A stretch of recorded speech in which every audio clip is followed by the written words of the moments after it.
আমাদের নোয়াখালীর যে ইতিহাস, যেমন নোয়াখালীর নামকরণটা আগে বলি, নামকরণ কেন করা হয়েছে নোয়াখালীর? নোয়াখালীর নামকরণ করা হয়েছে আপনার নোয়াখালী, নোয়াখাল যেটা আমাদের খাল খনন করছে ওখানে। তো সবাই যাচ্ছে, "কোথায় যাচ্ছেন ভাই?" "নোয়াখালী খালে যাচ্ছি, নোয়াখালী খালের এখানে যাচ্ছি, নোয়াখালী খালের এখানে যাচ্ছি।" এভাবে করতে, করতে এটা নোয়াখাল নাম হয়ে গেছে। যেমন আমাদের মাঝদির একটা ইতিহাস আছে। মাঝদির ইতিহাস হচ্ছে যে রাজা রামনারায়ণ যিনি ছিলেন উনি অনেক প্রভাবশালী একটা আ রা নেতা ছিলেন, রাজা ছিলেন এই অঞ্চলে। কারণ হচ্ছিল উনি যখন এই দেখবেন আপনার রামনারায়ণ, হরিনারায়ণ, তারপরে আমাদের লক্ষ্মীনারায়ণপুর, হরিনারায়ণপুর, কৃষ্ণরামপুর, তারপরে শাহাপুর, দেবীপুর, জয়কৃষ্ণপুর সব কিন্তু হিন্দুদের একটা আদ্যাশিত একটা এলাকা ছিল। তো এই হিন্দুরা যিনি ছিল রামনারায়ণ উনি আপনার এই অঞ্চলটা শাসন করতেন। তখন উনার ৩ টা মেয়ে ছিল। ১ম মেয়ে ছিল কারো সাথে মিশত না, কথা বলত না।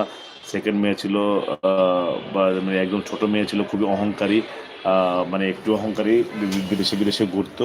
আর যিনি মেজ দিদি, ওই মেজ দিদি সবার সাথে মিশতো, ফিরতো, চলতো। খুবই ভালো সবার সাথে ব্যবহার করত। তখন ওই সবাই ডাকতো কি মাজ্জাদি, মাজ্জাদি মানে মেজদি, মাজ্জাদি। আমরা তো মেজ দিদিকে মাজ্জাদি বলি বা মেজ দিদিকে মেজদি, মাজ্জাদি বা মেজদি বলি।